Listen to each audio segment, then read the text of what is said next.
We come now to our eulogies, and I invite the Chief Minister of the Northern Territory, the Honourable Lia Finocchiaro, to give us our first eulogy.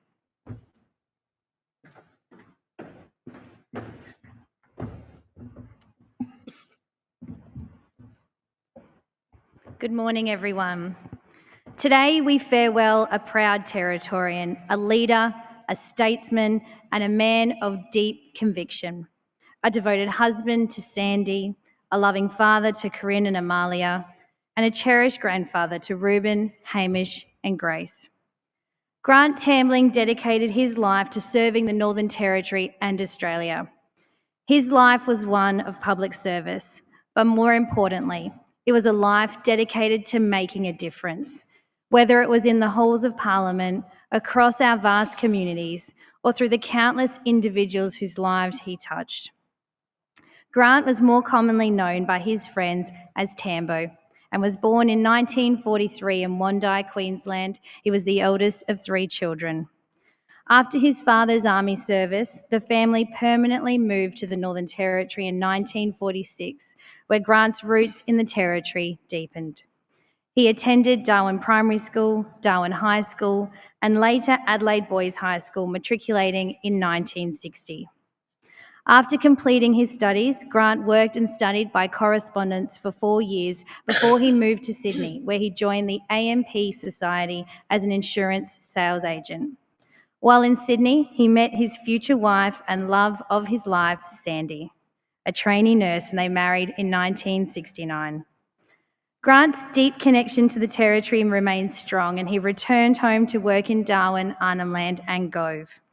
As he later put it, he continued his career until Cyclone Tracy blew away all my clients in December 1974. Grant's dedication to the Territory was evident from early on. He became increasingly active in community affairs and politics, serving as an alderman on Darwin City Council from 1972 to 1974. This call to service ignited his passion. In 1974, he ran for the CLP and was elected to the first fully elected Northern Territory Legislative Assembly, representing the seat of Fanny Bay until 1977. During this time, he held executive responsibilities for community development, finance, and local government. Within months of that government taking office, Cyclone Tracy struck.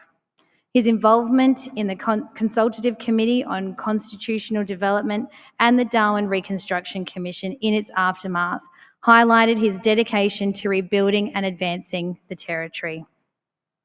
A foundational member of the Country Liberal Party, Grant was instrumental in shaping the Territory's political landscape. He was deputy leader of the Northern Territory Majority Party, the fledgling CLP, from 1975 to 1977. His passion for statehood, economic development, and regional advancement defined his career in politics. In 1980, Grant was elected as the federal member for the Northern Territory in the House of Representatives. The national stage helped his key political interests: Aboriginal advancement, statehood, defence, stronger ties with Southeast Asia, particularly Indonesia. I noticed the batik the family are wearing today. In 1987, he returned to federal politics as a senator for the Northern Territory, serving Territorians in the Australian Parliament until 2001. And it is a remarkable achievement that he is believed still to be the only Australian to have served in all 3 tiers of government. In his first speech to the Senate, Grant declared, "I will never be apologetic about being parochial in my advocacy for the Northern Territory." He championed major infrastructure projects, including the Alice to Darwin Railway, supported the expansion of mining and defence industries, and remained a tireless advocate for Territory rights and self-government. His work in Indigenous affairs was both significant and at times controversial. He pushed for accountability in government spending while also fighting for meaningful progress in Indigenous education, health, and employment. He played a key role in debates over native title, land councils, and self-determination policies, ensuring that Northern Territory issues remained front and centre in national debate. Grant was also a principled politician, willing to stand firm on his beliefs. He opposed the override of the Northern Territory's voluntary euthanasia legislation, arguing that it was an undemocratic infringement on Territory rights. He was a vocal supporter of the Northern Territory's push for statehood, advocating for equal rights for all Territorians. But beyond politics, beyond the policies and the debates, Grant was a man of great character. He was outspoken and never hesitated to stand up for what he believed in. He had a love for the world beyond politics. He was an explorer at heart, with a passion for gardening, drama, and reading. For many of us here today, Grant was more than a leader. He was a mentor, a colleague, and a friend. He was known for his tenacity and his deep knowledge of the Territory and his dedication to its people. He travelled constantly to remote communities, ensuring he remained connected to the voices of those he represented. Beyond politics, Grant remained deeply involved in community life.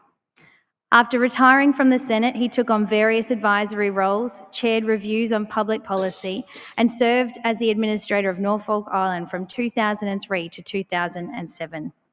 He also played a key role in town planning and was very involved in his faith and his church, reflecting his lifelong commitment to public service. In 2011, Grant was appointed a Member of the Order of Australia for his service to the Parliament of Australia, to the community of Norfolk Island, and the people of the Northern Territory through his contributions at all levels of government. Grant courageously battled illness over the past several years, with Sandy, his wife, by his side every step of the way, providing love and care.